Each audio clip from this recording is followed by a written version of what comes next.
Olá pessoal, meu nome é Daniel Barbosa e como eu falei nos vídeos anteriores, hoje eu vou começar a leitura do livro A Direção da Alma de São Boaventura. Também abaixo na descrição eu vou deixar o link para que vocês possam fazer o download no site Alexandria Católica. Então vamos começar pelo seu prefácio. Prefácio do tradutor. Entre todas as obras místicas de São Boaventura é A Direção da Alma a que mais notavelmente e com nitidez nulo mostra abalizado mestre de vida espiritual. É muito pouco extenso esse tratado. Seu autor, porém, concretizou nele os princípios básicos sobre os quais a alma edifica sua vida espiritual. O leitor, sequioso de seu próprio aperfeiçoamento, encontrará neste opúsculo matéria abundante para proveitosas meditações e um guia seguro na direção de sua alma. Entretanto, com uma leitura rápida e superficial, não se chegará sequer a avaliar a importância real do conteúdo da obra.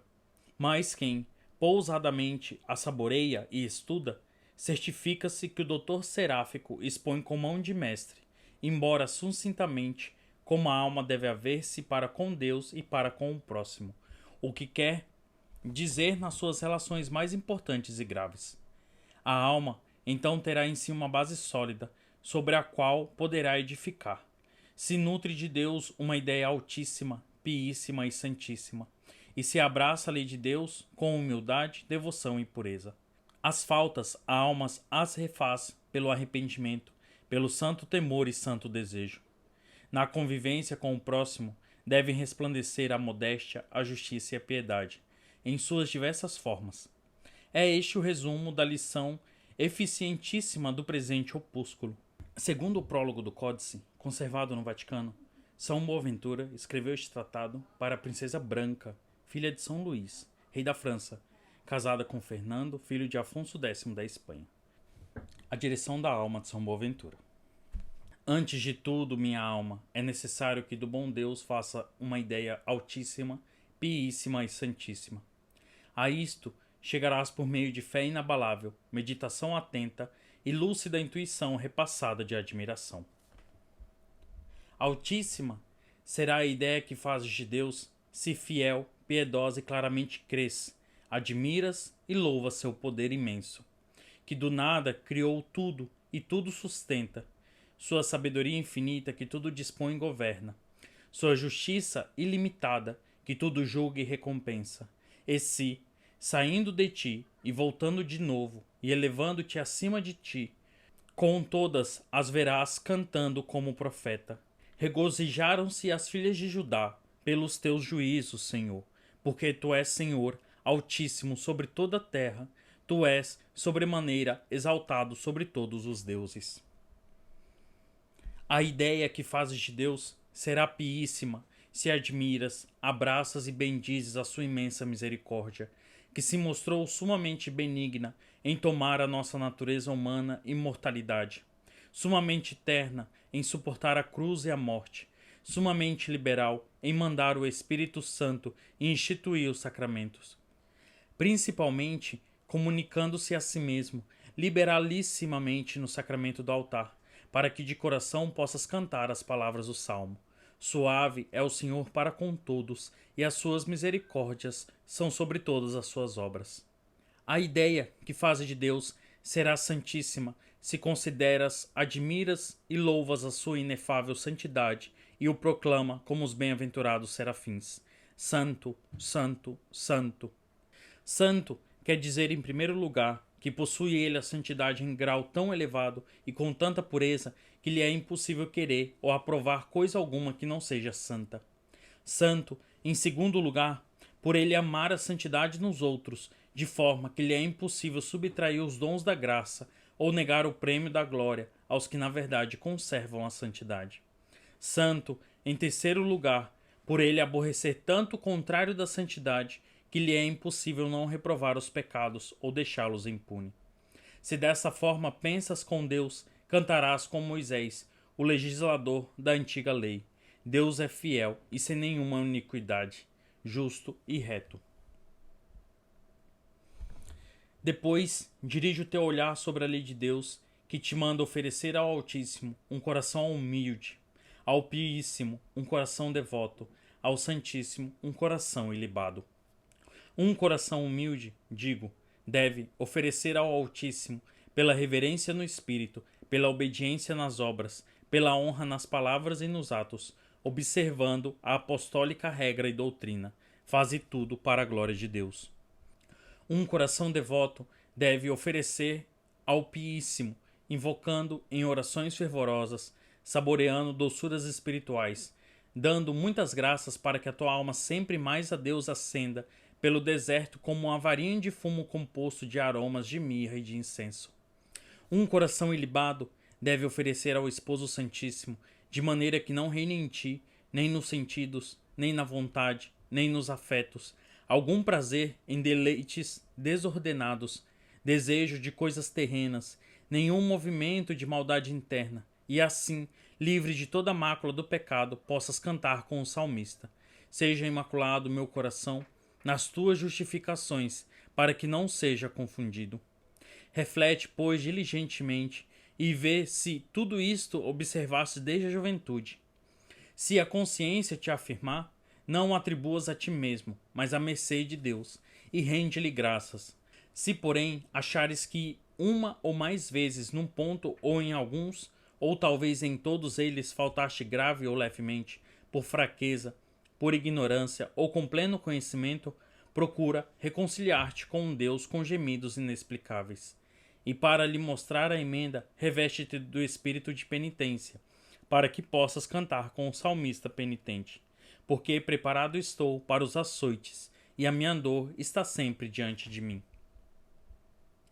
A dor da alma, porém, deve ter dois companheiros para que a purifiquem e aplaquem a Deus, a saber, o temor do juízo divino e o ardor do interno desejo, a fim de que recuperes pelo temor um coração humilde, pelo desejo um coração devoto e pela contrição um coração ilibado. Teme, pois, os juízos divinos, que são um abismo profundo. Teme, repito, teme muito, para que, embora de algum modo penitente, não desagrades ainda a Deus. Teme mais, para que depois não recomeces a ofender a Deus. Teme muitíssimo, para que no fim não te afastes de Deus, carecendo sempre de luz, ardendo sempre no fogo, jamais livre do verme. Somente uma vida de verdadeira penitência e uma morte na graça da perseverança pode preservar-te dessa infelicidade. Canta, pois, com o profeta, transpassa com o teu temor a minha carne, porque temo os teus juízos. Arrepende-te e tem cuidado por causa dos pecados cometidos. Arrepende-te, aconselho, arrepende-te muito, porque por eles aniquilaste todo o bem que de Deus recebestes. Arrepende-te mais porque ofendestes a Cristo, que por ti nasceu e foi crucificado. Arrepende-te muitíssimo porque desprezastes a Deus, cuja majestade desonrastes transgredindo as suas leis, cuja verdade negastes, cuja bondade afrontastes. Pelo pecado desonraste, desfigurastes e transtornastes toda a criação, porque pela rebeldia contra os divinos estatutos, mandamentos e juízos, abusaste de todas as coisas, que segundo a vontade de Deus te deveriam servir, das criaturas, dos merecimentos alcançados, das misericórdias de Deus, dos dons gratuitamente outorgados e do prêmio prometido. Depois de atentamente considerar tudo isto, toma luto como por teu filho único, chora amargamente, faze correr uma como corrente de lágrimas, de dia e de noite. Não te des descanso algum, nem se calhe a menina de teus olhos. Deseja contudo os dons divinos, elevando-te pela chama do divino amor, até Deus, o qual tão pacientemente te suportou nos teus pecados, tão longanimemente esperou, tão misericordiosamente te reconduziu à penitência, concedendo-te o perdão, infundindo-te a graça, prometendo-te a coroa, enquanto de tua parte lhe ofertastes, ou antes dele recebeste para lhe ofertar, o sacrifício de um espírito atribulado, de um coração contrito e humilhado, por meio da sentida compulsão, confissão sincera e satisfação condigna. Deseja, digo, muito a benevolência divina por uma larga comunicação do Espírito Santo. Deseja mais a semelhança com Deus por uma imitação exata de Cristo crucificado. deseja muitíssimo a posse de Deus por uma visão clara do Eterno Padre, para que na verdade cantes com o profeta: a minha alma arde em sede por Deus forte e vivo. Quando irei e aparecerei diante da face de Deus?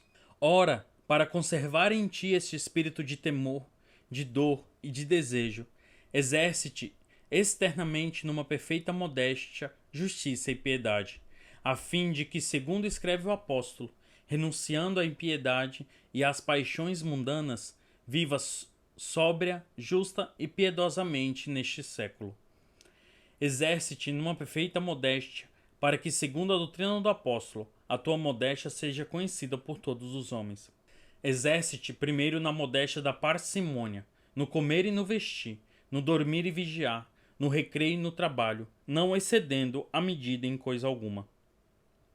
Depois, exerce-te na modéstia da disciplina, com moderação no silêncio e no falar, na tristeza e na alegria, na clemência e no rigor, conforme a circunstância o exige e a sã razão o prescreve. Finalmente, exerce-te na modéstia da civilidade, regulando, ordenando e compondo as ações, os movimentos, os gestos, as vestes, os membros e os sentidos, conforme o requer a educação moral e o costume na ordem, para que merecidamente pertença ao número daqueles aos quais os apóstolos diz: faça-se tudo entre vós com decência e ordem.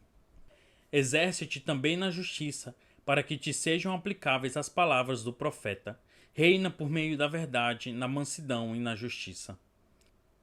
Na justiça, afirmo, íntegra, por zelo pela honra divina, por observância da lei de Deus e por desejo de salvação do próximo.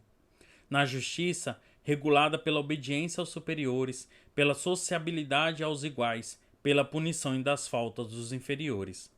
Na justiça perfeita, de forma que aproves toda a verdade, favoreças a bondade, resistas à maldade, tanto no espírito como nas palavras e obras. Não fazendo a ninguém o que não queres que te façam, não negando a ninguém o que dos outros desejas, para que imites com perfeição aqueles a quem foi dito: se a vossa justiça não for maior do que a dos escribas e fariseus, não entrarás no reino dos céus. Finalmente, exerce-te na piedade, porque, como diz o apóstolo, a piedade é útil para tudo, porque tem a promessa da vida presente e futura. Exerce-te na piedade do culto divino, recitando as horas canônicas atenta, devota e reverentemente, acusando e chorando as faltas cotidianas, recebendo a seu tempo o Santíssimo Sacramento e ouvindo todos os dias a Santa Missa. Na piedade, por meio da salvação das almas, auxiliando ora por frequentes orações, ora por instrutivas palavras, ora pelo estímulo do exemplo, para que quem ouve diga: vem. Isto, porém, cumpre fazer com tanta prudência que a própria alma não sofra prejuízo. Na piedade, por meio do alívio das necessidades corpóreas, suportando com paciência, consolando amigavelmente, ajudando com humildade, alegria e misericórdia, para desta forma cumprires o mandamento divino enunciado pelo apóstolo. Carrega os fardos um dos outros, e desta maneira cumprireis a lei de Cristo. Para praticar de tudo isso, o meio melhor, eu creio, é a lembrança do crucificado, a fim de que o teu dileto, como um ramalhete de mirra, descanse sempre junto ao teu coração. Isto te queria prestar aquele que é bendito por todos os séculos. Amém. Então, esse é todo o livro A Direção da Alma de São Boaventura. O próximo livro será A Vida Perfeita do mesmo São Boaventura, que está contido no mesmo arquivo. Então, pessoal, até o próximo vídeo.